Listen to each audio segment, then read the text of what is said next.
రాజధాని అమరావతి నిర్మాణం కోసం కూటమి ప్రభుత్వం మరో ముందడుగు పడింది. ముఖ్యమంత్రి చంద్రబాబు అధ్యక్షన సిఆర్డీఏ సమావేశంలో రాజధానిలో పనుల ప్రారంభానికి గ్రీన్ సిగ్నల్ ఇచ్చారు.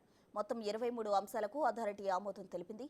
రాజధానిలో కీలకమైన భవనాలు, రోడ్లు, వరద నివారణ పనులు చేపట్టేందుకు నిధులు కేటాయిస్తూ పరిణామపరమైన అనుమతులిచ్చింది.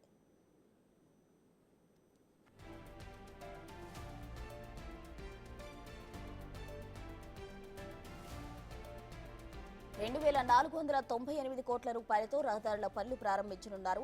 1508 కోట్లతో పాలవాగు, కొండవీటివాగు నిర్మాణానికి అనుమతులు జారీ చేశారు. అలానే మొత్తంగా 11,467 కోట్ల విలువైన పనులకు టెండర్లు పిలిచేందుకు అథారిటీ సమావేశంలో నిర్ణయం తీసుకున్నట్లు మంత్రి నారాయణ చెప్పారు.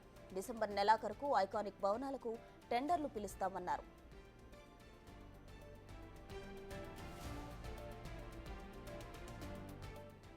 ఇక 3,523 కోట్లతో అధికారుల బిల్డింగ్లకు అనుమతి లభించింది. జనవరి నుంచి అనుమతులు వచ్చిన పనులు ప్రారంభమవుతాయని మంత్రి పేర్కొన్నారు.